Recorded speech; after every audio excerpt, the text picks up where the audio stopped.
पौष मास की मधुर कहानी, सत्य धर्म की ये निशानी। 7वें दिन की कथा सुनाएं, आस्था का संदेश फैलाएं। ओम भास्कराय नमः। हरे कृष्णा। आप सभी का दिन शुभ हो। इससे पहले की कथा सुनने के लिए आप सभी का बहुत बहुत आभार। आज सुनिए आगे की कथा। और आज का महात्म्य सुनाने से पहले आपको धोधाबाई की एक कहानी सुनाते हैं। आशा करती हूँ कि आपको ये कहानी अच्छी लगेगी। एक बार एक सेठ सेठानी थे।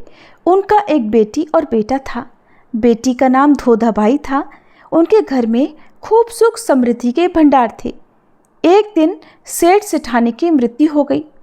तब उनके बाद जब श्राद्ध पक्ष आया, तब बेटे ने अपनी पत्नी से कहा कि मैं हरिद्वार जाऊं, तुम पीछे मेरी बहन को बुलाकर 15 दिनों तक भोजन करवाना। सामान जितना कहोगी उतना लेकर आ जाऊंगा। घी के डिब्बे, चावल का कट्टा आदि सब सामान उसने घर पर लाकर रखा और वह हरिद्वार चला गया। भाभी ने सोचा कि मेरी बहन का नाम पौधा और इनकी बहन का नाम धोधा है। धोधा को भोजन न करवाकर मैं पौधा को भोजन करवा दूं। वह पौधा को 15 दिनों तक भोजन करवाने के लिए निमंत्रण देकर आ गई। इधर धोधाबाई को काम करने और आटा पीसने के लिए बुलवा लिया। धोधाबाई लकड़ी की गठरी लेने रोज जाया करती थी। उसी से उसका गुजारा चलता था। अब जब पितृपक्ष के दिनों में उसकी भाभी ने उसे काम के लिए बुलाया, तो उसका जो रोज का काम था लकड़ी की गठरी लाना और उसे बेचकर अपना घर चलाना, वो काम वह नहीं कर पाई। तब एक दिन जब वह वापस आई तो उसके बच्चे कहने लगे कि माँ, तुम तो ननिहाल चली जाती हो, हमारे लिए राब बनाने के लिए आटा कहाँ से लाओगी? माँ बोली कि मैं गेहूं पीसने जा रही हूँ, वहाँ से आटा छानने से हाथ भरेंगे, कपड़े भरेंगे, तो मैं घर आकर हाथ और कपड़े झटकूंगी। उसमें से जो आटा निकलेगा उसमें से राब बनाकर पिला दूंगी। अब इधर भाभी ने दिन भर धोधाबाई से आटा पिसवाया। फिर कहा कि श्राद्ध का काम है, इसलिए कपड़े झटक कर हाथ धोकर जाना। अब जब ननद घर गई तो उस दिन उसके बच्चे भूखे ही सो गए, क्योंकि न तो कपड़े झटकने से आटा निकला, न ही हाथ से। ऊपर से हर दिन वह लकड़ियां बेचकर जो पैसे कमाती थी वो भी उसे नहीं मिल रहे थे, वरना तो वह लकड़ियां बेचकर थोड़ा बहुत गुजारा कर लिया करती थी। थोड़े ही दिन हुए कि भाभी ने कहा कि बाईसा, आपके माँ बाप का दिन है, यानी आपके माँ बाप का श्राद्ध है, जो रसोई बनाने के लिए आ जाना। अपने घर से जब ननद रानी चलने लगी तो उसके बच्चे बोले कि माँ, उस दिन तो हम भूखे सोए, आज भी क्या हमें भूखा रखोगी? तो उनकी माँ कहने लगी, नहीं बच्चों, आज तो नाना नानी का श्राद्ध है, नाली के आगे कुल्हड़ियाँ रख देना। चावल और आटे से भरे हाथ धोंगी तो नाले से कुल्हड़ियाँ भर जाएगी। उस पानी से शाम को घर आकर राब बनाकर पिला दूंगी। लड़के ने अपनी माँ की बात मानी और आकर कुल्हड़ियाँ रख दी। अब भाभी धोधाबाई से कहने लगी कि बाईसा, आज श्राद्ध का काम है, इसलिए चावल को बर्तन में धो लो और आटे के हाथ भी बर्तन में धो लो, नाली में हाथ मत धोना। बाईसा ने रसोई बना दी। रसोई बनाने के बाद ननद रानी बोली, अब मैं जाऊं भाभी? तो भाभी बोली, हाँ जाओ, पर पेड़ हिले तब भोजन करने के लिए आ जाना। अब नदी के किनारे जाकर वह बैठ गई। अब न तो कोई पेड़ हिल रहा था, पेड़ ही नहीं बल्कि कोई पत्ता तक नहीं हिल रहा था। ना पेड़ हिला, न वह भोजन के लिए जा पाई। शाम होने पर जब वह अपने घर गई तो बच्चे कहने लगे, माँ, नाली में तो पानी आया ही नहीं। तो वह बोली, क्या करूं बेटा, मामी ने हाथ बर्तन में धुला दिए। धोधाबाई जाते जाते नदी में से 7 कंकर लेकर आई, हांडी में डालकर चूल्हे पर रख दिया। अब उसके बच्चे कहने लगे कि माँ, भूख लगी है। तो वह कहने लगी, बेटा, उबले जब डालूं। बच्चों को रोते रोते भूखे ही नींद आ गई। बच्चों को इस प्रकार भूखा रोता और सोता देखकर वो खुद भी बहुत रोई। सोचने लगी कि अगर लकड़ियों का गट्ठर लेकर आती तो बच्चों को चना लाकर राब करके तो पिला देती। इस तरह रोते बिलखते उसे भी नींद आ गई। इधर पितरों की अमावस्या आई, वह खूब रोने लगी। हरिद्वार में भाई तर्पण कर रहा था तो उस समय पानी में रक्त की बूंदें गिरने लगी। भाई ने ब्राह्मण देवता से पूछा, हे ब्राह्मण देवता, ये क्या हो रहा है? ब्राह्मण ने कहा, तेरी बहन रोई है, इसलिए पानी में रक्त आ गया है। तब वह बोला, नहीं ब्राह्मण देवता, मैं तो अपनी पत्नी को कहकर आया हूँ कि 15 दिनों तक मेरी बहन को रोज भोजन करवाना। महाराज, ये तो आपकी बात बिल्कुल झूठी है। तब ब्राह्मण देवता कहने लगे कि नहीं माने तो वो तुम्हारी इच्छा, बात तो यही है। भाई तर्पण करता करता उठ गया। घर आते आते रास्ते में ही रात हो गई तो वह एक पीपल के पेड़ के नीचे सो गया। अब उस पीपल के पेड़ पर बैठे हुए सारे पितर बात करने लगे। कोई कहने लगे कि मैंने तो लापसी खाई, किसी ने कहा चक्की खाई, किसी ने कहा घेवर खाए, पर सेठ सेठानी नहीं बोले। सभी पितरों ने आपस में मिलकर कहा कि आप क्यों नहीं बोल रहे, आपके घर में तो धन बहुत सारा है। तब सेठ सेठानी कहने लगे कि धन तो बहुत है, लेकिन मेरी बहन बेटी ने भोजन नहीं किया, इस कारण हमको कुछ भी हाथ नहीं मिला। वह भाई जो नीचे सोता हुआ सब कुछ सुन रहा था। सारे पितर बोले कि हम सब मिलकर आपकी बेटी के यहाँ धन करने चलते हैं। हाथ में एक मूसल और एक चिटिया लेकर सभी पितर धोधाबाई के घर गए। चलते जाते थे और बोलते जाते थे कि खेम कुशल हाथ में मूसल, खेम कुशल हाथ में मूसल। अब सब पितर धोधाबाई के घर पहुंचकर घर का दरवाजा खटखटाने लगे। धोधाबाई, धोधाबाई, दरवाजा तो खोलो। वह नींद में थी।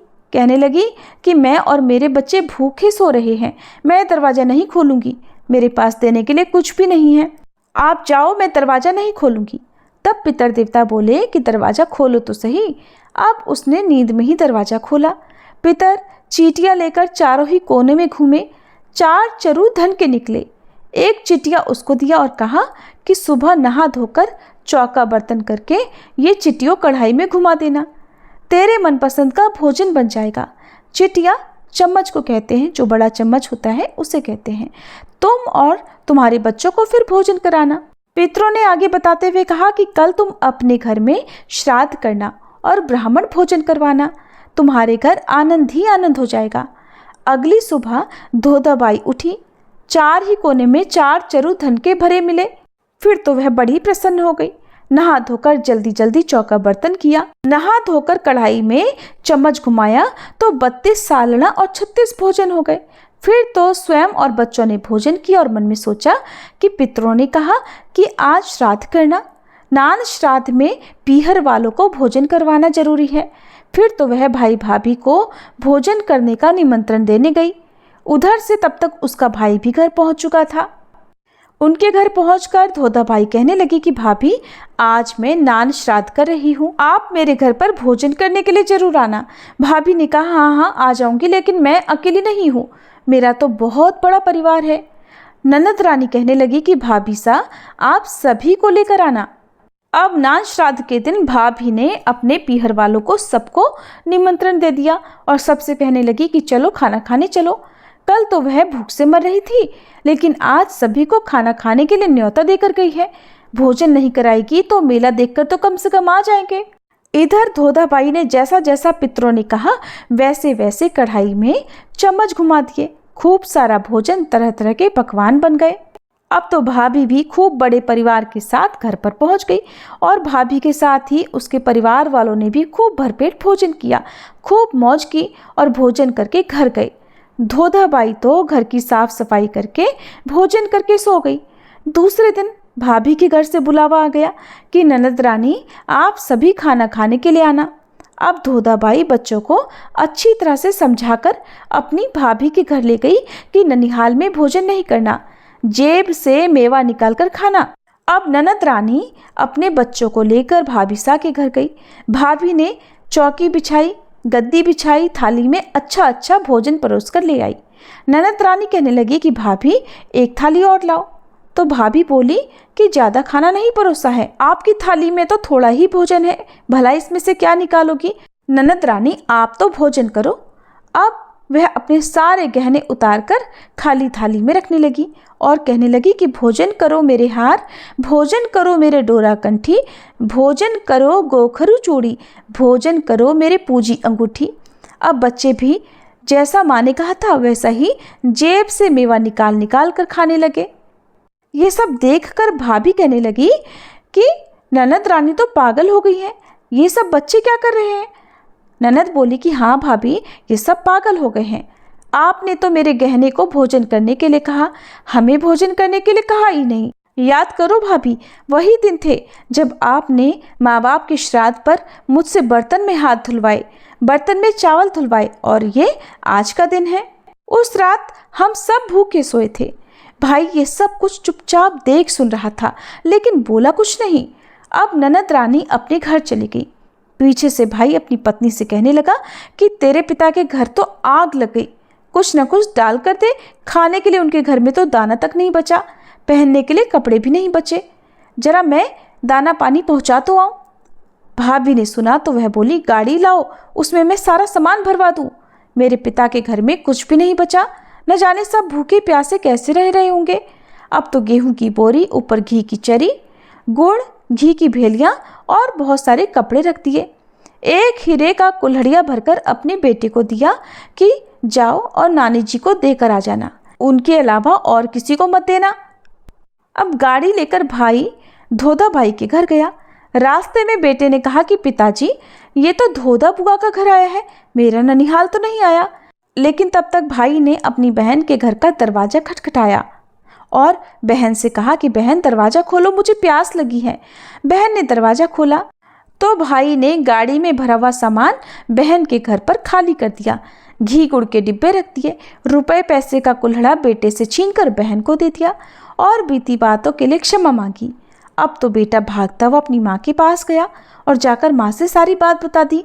कहने लगा, माँ, पिताजी तो गाड़ी नाना के घर लेकर ही नहीं गए, बल्कि वो तो धोधा बुआ के घर लेकर गए हैं। यह सुनते ही भाभी ने गुस्से में घर से झाड़ू निकाली और छाती कूटने लगी। गेहूं की गाड़ी धोधा की छाती में थम, घी का घड़ा धोधा की छाती में थम, घी का घड़ा धोधा की छाती में थम, गुड़ की भेली धोधा की छाती में थम। धोधा के बाई ने ये सब देखा, लेकिन कोई परवाह नहीं की। कुछ दिन बीतने के बाद एक दिन वह अपने पति से कहने लगी कि मेरी आंखों में दर्द हो रहा है, इसलिए आपके बहन भांजे को लेकर आओ, सफ़ेद उड़ाकर लाओ, सिर मुंडवाकर काले हाथ पैर करके गधे पर बिठा कर लाओ। मैं अगर ये सब देखूंगी तभी मेरी आंखें ठीक होंगी। वह भी कम नहीं था, वह अपनी बहन के घर ना जाकर अपनी ससुराल में जाकर बैठ गया और बड़ा उदास सा होकर लेट गया। वहां पर सभी पूछने लगे कि आज कुंवर साहब कैसे आए और इतना उदास क्यों है। तब वह कहने लगा कि क्या बताऊं, आपकी बेटी की आंखों में दर्द हो रहा है। उसने कहा है कि मेरे भाई और पिता को काला हाथ पैर करके, सिर मुंडवाकर, सफ़ेद कपड़ा उड़ाकर, गधे के ऊपर बिठाकर गाजे बाजे के साथ लाओगे, तभी मेरी आंखें ठीक होंगी। अब तो वह सभी तैयार होकर गधे के ऊपर बैठकर गाजे बाजे से रवाना हो गए। गाजे बाजे की आवाज़ सुनकर वह जल्दी से उठकर घर के बाहर आई तो भाई कहने लगा, देख बंदा की चेरी, अम्मा तेरी की मेरी। ये देखकर अब तो वह बड़ी दुखी हुई, लेकिन इतना सब कुछ होने के बाद भी वो चुप नहीं रही। इसके कुछ दिनों के बाद एक दिन उसने फिर कहा कि मेरी सखी शैली का व्रत है, इसलिए आप मुझे जंगल से एक डाली ला कर दो। अब वह डाली लेकर आया तो डाली को चौक में लगाकर उसने पूजा की। फिर बोली कि मैं आपको पूजती हूँ शाखा शैली, आप मर जाओ सासू दोए नंदोली। ये देखकर भाई ने भी कहा, तेरी तरह मेरे भी ऊब खटाला का व्रत है। वह दिन भर भूखा रहा, फिर जंगल में से डाली लाया और अपनी पत्नी की तरह चौक में लगाकर कहने लगा, मैं आपको पूजता हूँ जब खटाला, मरना ससुर दोए साला। उसकी पत्नी बोली, अरे आप मेरे बाप भाई को क्यों मार रहे हो। तब वह गुस्से में लकड़ी लेकर चोटी पकड़कर धमकाने लगा कि तुम कहती हो कि मेरी बहन को 15 दिनों तक श्राद्ध में भोजन करवाया, तुम इतना झूठ क्यों बोली। मैं सब जानता हूँ। जब मैं वहां पर तर्पण कर रहा था तब पानी रक्त से लाल हो गया था, मैं अपने पितरों का तर्पण तक नहीं कर पाया। तुमने ऐसा क्यों किया बताओ, मेरे पितर भी भूखे ही रह गए। अब तो उसकी पत्नी को अपनी गलती का बहुत पश्चाताप हुआ। फिर वह अपने पति के पांव पड़कर माफ़ी मांगने लगी कि मैं जीवन में ऐसी गलती फिर कभी नहीं करूंगी। अब सुनिए आज का महात्म्य। आज के इस वीडियो में आप सुनेंगे ब्रह्मा जी द्वारा माली सुमाली को सूर्य के कवच और स्तोत्र की प्राप्ति और सूर्य देव की कृपा से उन दोनों का निरोग होने का वर्णन। तदनंतर नारद जी के पूछने पर नारायण जी बोले, हे नारद, मैं सूर्य देव के पूजन का क्रम और संपूर्ण पापों और व्याधियों से विमुक्त करने वाले कवच और स्तोत्र का वर्णन करता हूँ, सुनो। जब माली और सुमाली ये दोनों दैत्य व्याधिग्रस्त हो गए, बीमारी से ग्रस्त हो गए, तब उन्होंने स्तुति करने के लिए शिव मंत्र प्रदान करने वाले ब्रह्मा जी का स्मरण किया। ब्रह्मा जी ने बैकुंठ में जाकर कमलापति श्री विष्णु से पूछा। उस समय शिवजी भी वहीं पर श्री हरि के सन्निकट विराजमान थे। ब्रह्मा जी बोले, हे हरे, माली और सुमाली दोनों दैत्य व्याधिग्रस्त हो गए हैं, इसलिए उनके रोग के विनाश का कौन सा उपाय है ये बतलाइए। श्री विष्णु ने कहा, हे ब्राह्मण, वे दोनों पुष्कर में जाकर वर्ष भर तक मेरे अंशभूत व्याधि हंता सूर्य देव की सेवा करें, इससे वे रोग मुक्त हो जाएंगे। शंकर जी ने कहा, जगदीश्वर, उन दोनों को रोगनाशक महात्मा सूर्य का स्तोत्र, कवच और मंत्र जो कल्पतरु के समान है प्रदान कीजिए। हे ब्राह्मण, स्वयं श्री हरि तो सर्वस्व प्रदान करने वाले हैं और सूर्य रोगनाशक हैं, जिसका जो जो विषय है अपने विषय में ये दोनों संपत्ति प्रदायक हैं। इस प्रकार विष्णु और शिव जी की अनुमति पाकर ब्रह्मा जी उन दैत्यों के घर गए। तब दैत्यों ने उन्हें प्रणाम करके कुशल समाचार पूछा और बैठने के लिए आसन दिया। उन दैत्यों का शरीर गल गया था, उसमें से दुर्गंध आ रही थी। आहार रहित होने के कारण वे चलने फिरने में भी असमर्थ हो गए थे। तब स्वयं दयालु ब्रह्मा जी ने उन दोनों से कहा। ब्रह्मा जी बोले, हे वत्सो, तुम दोनों कवच, स्तोत्र और पूजा की विधि का क्रम ग्रहण करके पुष्कर में जाओ और वहां विनम्र भाव से सूर्य देव का भजन करो। उन दोनों ने कहा, हे ब्राह्मण, किस विधि से और किस मंत्र से हम सूर्य देव का भजन करें? उनका स्तोत्र कौन सा है और कवच क्या है? वह सब हमें प्रदान कीजिए। तब ब्रह्मा जी ने कहा, वत्स, वहां त्रिकाल स्नान करके इस मंत्र से भक्ति पूर्वक भास्कर की भली भांति सेवा करने पर तुम लोग निरोग हो जाओगे। वह मंत्र इस प्रकार है, ओम ह्रीं नमो भगवते सूर्याय परमात्मने स्वाहा। इस मंत्र से सावधानतया सूर्य देव का पूजन करके उन्हें भक्ति पूर्वक 16 उपहार प्रदान करना चाहिए। यों ही पूरे वर्ष भर तक करना होगा। इससे तुम लोग निश्चय ही रोग मुक्त हो जाओगे। पूर्व काल में अहिल्या का हरण करने के कारण गौतम के श्राप से जब देवराज इंद्र के शरीर में सहस्त्र भग हो गए थे, उस संकट काल में बृहस्पति जी ने प्रेम पूर्वक पाप युक्त इंद्र को जो कवच दिया था, वही अपूर्व सूर्य कवच मैं तुम लोगों को प्रदान करता हूँ। बृहस्पति जी ने कहा, इंद्र सुनो, मैं उस परम अद्भुत कवच का वर्णन करता हूँ, जिसे धारण करके मुनिगण पवित्र होकर भारतवर्ष में जीवन मुक्त हो गए। इस कवच के धारण करने वाले के सन्निकट व्याधि भय के मारे उसी प्रकार नहीं जाती है जैसे गरुड़ को देखकर सांप दूर भाग जाते हैं। इसे अपने शिष्य को, जो गुरु भक्त और शुद्ध हो, बतलाना चाहिए, परंतु जो दूसरे के दुष्ट स्वभाव वाले शिष्य को देता है, वह मृत्यु को प्राप्त हो जाता है। इस जगत विलक्षण कवच के प्रजापति ऋषि हैं, गायत्री छंद है और स्वयं सूर्य देवता हैं। व्याधि नाश और सौंदर्य के लिए इसका विनियोग किया जाता है। ये सार स्वरूप कवच तत्काल ही पवित्र करने वाला और संपूर्ण पापों का विनाशक है। ह्रीं ओं क्लीं श्रीं श्री सूर्याय स्वाहा मेरे मस्तक की रक्षा करे। उपर्युक्त अष्टादशाक्षर मंत्र सदा मेरे कपाल को बचाए। ओम ह्रीं ह्रीं श्रीं श्री सूर्याय स्वाहा मेरी नासिका को सुरक्षित रखे। सूर्य मेरे नेत्रों की, विकर्तन पुतलियों की, भास्कर होठों की और दिनकर दांतों की रक्षा करें। प्रचंड मेरे गंड स्थल का, मार्तंड कानों का, मिहिर स्कंधों का और पूषा जंघाओं का सदा पालन करें। रवि मेरे वक्षस्थल की, स्वयं सूर्यदेव मेरी नाभि की और सर्वदेव नमस्कृत कंकाल की सदा देख रेख करें। विघ्न हाथों को, प्रभाकर पैरों को और सामर्थ्यशाली विभाकर मेरे सारे शरीर को निरंतर सुरक्षित रखें। वत्स, यह जगत विलक्षण नामक कवच अत्यंत मनोहर और त्रिलोकी में परम दुर्लभ है। इसे मैंने तुम्हें बतला दिया। पूर्व काल में पुलत्स्य ने पुष्कर क्षेत्र में प्रसन्न होकर इसे मनु को दिया था, वही मैं तुम्हें दे रहा हूँ। इसे तुम जिस किसी को मत दे देना। इस कवच की कृपा से तुम्हारा रोग नष्ट हो जाएगा और तुम निरोग और श्री संपन्न हो जाओगे, इसमें संशय नहीं है। 1 लाख वर्ष तक हविष्य भोजन से मनुष्य को जो फल मिलता है, वह फल निश्चय ही इस कवच के धारण से प्राप्त हो जाता है। इस कवच को जाने बिना जो मूर्ख सूर्य की भक्ति करता है, उसे 10 लाख जप करने पर भी मंत्र सिद्धि नहीं प्राप्त होती। ब्रह्मा जी ने कहा, वत्स, इस कवच को धारण करके सूर्य देव की स्तुति करने पर तुम लोग रोग मुक्त हो जाओगे, ये निश्चित है। वत्स, मैंने इस स्तवराज का वर्णन कर दिया। यह गोपनीय से भी परम गोपनीय है। जो नित्य तीनों काल इसका पाठ करता है, वह समस्त व्याधियों से मुक्त हो जाता है। उसके अंधापन, कोढ़, दरिद्रता, रोग, शोक, भय और कलह, ये सभी विश्वेश्वर श्री सूर्य की कृपा से निश्चय ही नष्ट हो जाते हैं। जो भयंकर कुष्ठ से दुखी, गलित अंगों वाला, नेत्रहीन, बड़े बड़े घावों से युक्त, यक्ष्मा से ग्रस्त, महान शूल रोग से पीड़ित अथवा अनेक प्रकार की व्याधियों से युक्त हो, वह भी अगर 1 मास तक हविष्यान्न भोजन करके इस स्तोत्र का श्रवण करे, तो वह निश्चय ही रोग मुक्त हो जाता है और उसे संपूर्ण तीर्थों में स्नान करने का फल प्राप्त हो जाता है। इसमें तनिक भी संदेह नहीं है। इसलिए पुत्रों, तुम लोग शीघ्र ही पुष्कर में जाओ और वहां सूर्य देव का भजन करो। ऐसा कहकर ब्रह्मा जी आनंद पूर्वक अपने भवन को चले गए। इधर वे दोनों दैत्य सूर्यदेव की सेवा करके निरोग हो गए। वत्स नारद, इस प्रकार मैंने तुम्हारे पूछे हुए विघ्नेश्वर के विघ्न का कारण और सर्व विघ्नहर सूर्य कवच और सूर्य स्तव आदि सुना दिए।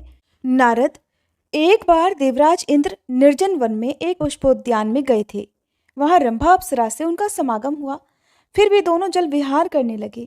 इसी बीच मुनिश्रेष्ठ दुर्वासा वैकुंठ से कैलाश जाते हुए शिष्य मंडली सहित वहां आ पहुंचे। देवराज इंद्र ने उन्हें प्रणाम किया। मुनि ने आशीर्वाद दिया। फिर भगवान नारायण का दिया हुआ पारिजात पुष्प इंद्र को देकर मुनि ने कहा कि देवराज, भगवान नारायण के निवेदित यह पुष्प सब विघ्नों का नाश करने वाला है। यह जिसके मस्तक पर रहेगा, वह सर्वत्र विजय प्राप्त करेगा और देवताओं में अग्रगण्य होकर अग्र पूजा का अधिकारी होगा। महालक्ष्मी छाया की तरह सदा उनके साथ रहेगी। वह ज्ञान, तेज, बुद्धि, बल सभी बातों में सब देवताओं से श्रेष्ठ और भगवान श्रीहरि के समान पराक्रमी होगा। परंतु जो पामर अहंकारवश भगवान श्रीहरि के निवेदित इस पुष्प को मस्तक पर धारण नहीं करेगा, वह अपनी जाति वालों के सहित श्री भ्रष्ट हो जाएगा। ऐसा कहकर दुर्वासा जी शंकरालय को चले गए। इंद्र ने उस पुष्प को अपने सिर पर ना धारण करके ऐरावत हाथी के मस्तक पर रख दिया। इससे इंद्र श्री भ्रष्ट हो गए। इंद्र को श्री भ्रष्ट देखकर रंभा भी उन्हें छोड़कर स्वर्ग चली गई। गजराज इंद्र को नीचे गिराकर महान अरण्य में चला गया और हथिनी के साथ विहार करने लगा। उस वन में उसके बहुत से बच्चे हुए। उसी समय श्री हरि ने उस हाथी का ही मस्तक काटकर बालक गणेश के सिर पर लगा दिया। वत्स, गजमुख के लगाने का प्रसंग तो तुम्हें सुना दिया। इसके श्रवण से सभी पाप नष्ट हो जाते हैं। अब और क्या सुनना चाहते हो सो कहो। नारद जी ने पूछा, प्रभो, किस ब्रह्म श्राप के कारण वे सभी देवता श्री भ्रष्ट हो गए थे? पुनः किस प्रकार उन्होंने उन जगतजननी कमला को प्राप्त किया? उस समय महेंद्र ने क्या किया? आप उस परम दुर्लभ गोपनीय रहस्य को भी बताने की कृपा कीजिए। तब श्री नारायण ने कहा, नारद, जिसकी बुद्धि अत्यंत मंद हो गई थी, श्री से भ्रष्ट होने के कारण जिस पर दीनता छाई हुई थी और जिसका आनंद नष्ट हो गया था, वह इंद्र, गजेंद्र और रंभा से पराभूत होकर अमरावती में गया। मुने, वहां उसने देखा कि उस पुरी में आनंद का नामो निशान नहीं है। वह दीनता से ग्रस्त, बंधुओं से हीन और शत्रु वर्गों से खचाखच भर गई है। तब दूत के मुख से सारा वृतांत सुनकर वह देवगुरु बृहस्पति जी के घर गया और फिर गुरु तथा देवगणों के साथ वह ब्रह्मा जी की सभा में जा पहुंचा। वहां जाकर देवताओं सहित इंद्र ने तथा बृहस्पति जी ने ब्रह्मा जी को नमस्कार किया और भक्तिभाव सहित वेद विधि के अनुसार स्तोत्र द्वारा उनकी स्तुति की। फिर बृहस्पति जी ने प्रजापति ब्रह्मा जी से सारा वृतांत कह सुनाया। उसे सुनकर ब्रह्मा जी ने नीचे मुख करके कहना आरंभ किया कि देवेंद्र, तुम मेरे प्रपौत्र हो और श्री संपन्न होने से सदा प्रज्वलित होते रहते हो, किंतु राजन, लक्ष्मी जी के समान सुंदरी शची के पति होने पर भी तुम आचरण भ्रष्ट हो जाते हो, और जो आचरण भ्रष्ट होता है उसे लक्ष्मी अथवा यश की प्राप्ति कहाँ से हो सकती है? वह पापी तो सदा सभी सभाओं में निंदा का विषय बना रहता है। रंभा ने तुम्हें हतबुद्धि बना दिया था। इसी कारण तुमने दुर्वासा जी द्वारा दिए गए श्रीहरि के नैवेद्य को गजराज के मस्तक पर डाल दिया। इस समय सबके द्वारा भोगी जाने वाली वह रंभा कहाँ है और श्री से भ्रष्ट हुए तुम कहाँ, जिसके कारण तुम्हें लक्ष्मी से रहित होना पड़ा। वह रंभा भी तुम्हें क्षण भर में ही त्याग कर चली गई, क्योंकि वेश्या चंचला होती है। वह धनवानों को ही पसंद करती है, निर्धनों को नहीं, और पुराने प्रेमियों का तिरस्कार करके नए नए प्रेमियों को खोजती रहती है। परंतु वत्स, जो बीत गया वो तो चला ही गया, क्योंकि बीता हुआ पुनः वापस नहीं आता। अब तुम लक्ष्मी जी की प्राप्ति के लिए भक्तिपूर्वक नारायण का भजन करो। इतना कहकर नारायण परायण ब्रह्मा जी ने इंद्र को जगत सृष्टा श्री नारायण का स्तोत्र, कवच और मंत्र दिया। तब इंद्र देवताओं और गुरु के साथ पुष्कर में जाकर अपने अभीप्सित मंत्र का जप करने लगे और कवच ग्रहण करके उसके द्वारा श्री हरि की स्तुति में लीन हो गए। इस प्रकार पुण्यदायक शुभ भारतवर्ष में 1 वर्ष तक निराहार रहकर लक्ष्मी की प्राप्ति हेतु उन्होंने लक्ष्मीपति की सेवा की। तब श्री हरि ने प्रकट होकर देवराज इंद्र को मनोवांछित वर और लक्ष्मी जी का स्तोत्र, कवच और ऐश्वर्यवर्धक मंत्र प्रदान किया। मुने ये सब देखकर श्री हरि तो वैकुंठ को चले गए और इंद्र क्षीर सागर पर पहुंचे। वहां उन्होंने कवच धारण कर स्तोत्र द्वारा स्तुति करके लक्ष्मी जी को प्राप्त किया। फिर देवराज इंद्र ने शत्रु को जीतकर अमरावती को अपने अधिकार में कर लिया। इस प्रकार सभी देवता एक एक करके अपने इच्छित स्थान को प्रस्थान कर गए। नारद जी ने पूछा, हरि के अंश से उत्पन्न हुए महाभाग नारायण, आपकी कृपा से मैंने गणेश जी का सारा शुभ चरित्र तो सुन लिया, किंतु हे ब्राह्मण, श्री विष्णु ने उस बालक की धड़ पर गजराज के 2 दांतों वाले मुख को जोड़ा था। फिर वह शिशु एक दंत कैसे हो गया, उसका वह दूसरा दांत कहाँ चला गया, वह प्रसंग भी बताने की कृपा कीजिए, क्योंकि आप सर्वेश्वर, सर्वज्ञ, कृपालु और भक्तवत्सल हैं। तब श्री नारायण जी ने देवर्षि नारद को जो कुछ बताया उसका वृतांत आप अगले अध्याय में सुनेंगे। अब सुनिए श्री सूर्य चालीसा पाठ और सूर्य भगवान की आरती। श्री रवि हरत हो घोरतम, अगणित किरण पसारी, वंदन करूं तब चरणन में, अर्घ देऊं जलधारी। सकल सृष्टि के स्वामी हो, सचराचर के नाथ, निस्दिन होत तुमसे ही, होवत संध्या प्रभात। जय भगवान सूर्य तमहारी, जय खगेश दिन कर शुभकारी। तुम हो सृष्टि के नेत्र स्वरूपा, त्रिगुणधारी त्रैवेद स्वरूपा। तुम ही करता पालक संहारक, भुवन चतुर्दश के संचालक। सुंदर बदन चतुर्भुजधारी, रश्मि रथी तुम गगन विहारी। चक्र शंख अरु श्वेत कमल धर, वर मुद्रा सोहत चोटे कर। शीश मुकुट कुंडल गलमाला, चारु तिलक तब भाल विशाला। सप्त अश्वरथ अति द्रुतगामी, अरुण साथी गति अविरामी।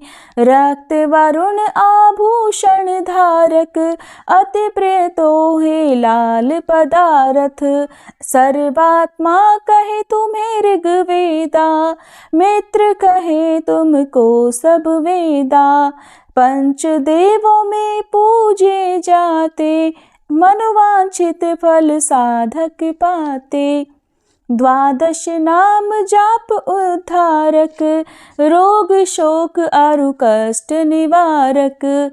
माँ कुंती तब ध्यान लगायो, दानवीर सूत कर्ण सो पायो।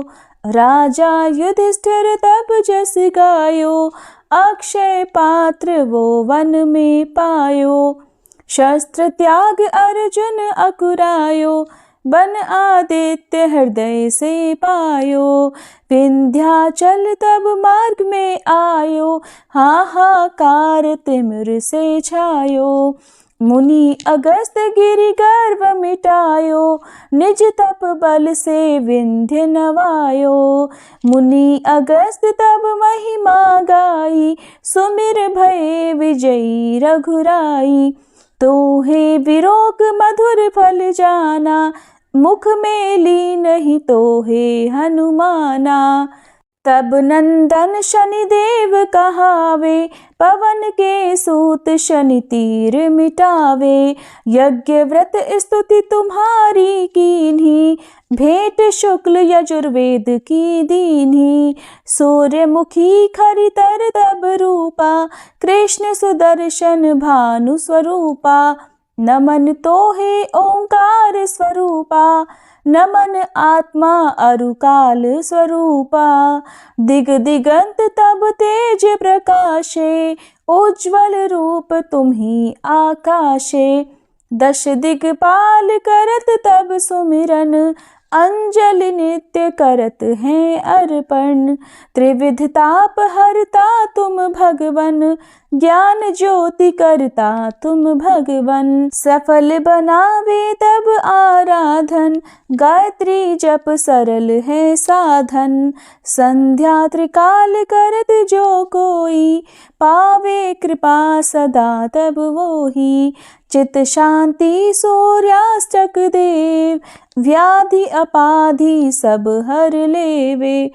अष्टदल कमल यंत्र शुभकारी, पूजा उपासना तब सुखकारी। माघ मास शुद्ध सप्तमी पावन, आरंभ हो तब शुभ व्रत पालन। भानु सप्तमी मंगलकारी, भक्तिदायिनी दोषणहारी। रविवासर जो तुमको ध्यावे, पुत्रादिक दुख वैभव पावे। पाप रूपी पर्वत के विनाशी, व्रज रूप तुम हो अविनाशी। राहु आन तब ग्रास बनावे, ग्रहण सूरता को लग जावे। धर्म दान तब करते हैं साधक, मिटत राहु तब पीड़ा बाधक। सूर्य देव तब कृपा कीजे, दीर्घ आयु बल बुद्धि दीजे। सूर्य उपासना कर नित ध्यावे, कुष्ठ रोग से मुक्ति पावे। दक्षिण दिशा तोरी गति जावे, दक्षिणायन वो ही कहलावे। उत्तर मार्गी तोरो रथ होवे, उत्तरायण तब वो कहलावे। मन और वचन कर्म हो पावन, संयम करता भलित आराधन। भरत दास चिंतन करत घर दिन कर तब ध्यान, रखियो कृपा इस भक्त पे तुम्हारी सूर्य भगवान। ओम जय सूर्य भगवान, जय हो दिनकर भगवान। जगत के नेत्र स्वरूपा, तुम हो त्रिगुण स्वरूपा। धरत सब ही तब ध्यान, ओम जय सूर्य भगवान। सारथी अरुण है प्रभु, तुम श्वेत कमल धारी। तुम चार भुजाधारी, अश्व है सात तुम्हारे। कोटि किरण पसारे, तुम हो देव महान। ओम जय सूर्य भगवान। उषा काल में जब तुम उदयाचल आते, सब तब दर्शन पाते। फैलाते उजियारा, जागता तब जग सारा। करे सब तब गुणगान, ओम जय सूर्य भगवान। संध्या में भुवनेश्वर अस्ताचल जाते, गोधन तब घर आते। गोधूली बेला में हर घर हर आंगन में, हो तब महिमा गान। ओम जय सूर्य भगवान। देव दनुज नर नारी ऋषि मुनिवर भजते, आदित्य हृदय जपते, स्तोत्र ये मंगलकारी, इसकी है रचना न्यारी, दे नव जीवन दान। ओम जय सूर्य भगवान, तुम हो त्रिकाल रचयिता, तुम जग के आधार, महिमा तब अपरंपार, प्राणों का सिंचन करके भक्तों को अपने देते, बल बुद्धि और ज्ञान। ओम जय सूर्य भगवान, भूचर जलचर खेचर सबके हो प्राण तुम्ही, सब जीवों के प्राण तुम्ही, वेद पुराण बखाने, धर्म सभी तुम्हें माने, तुम ही सर्वशक्तिमान।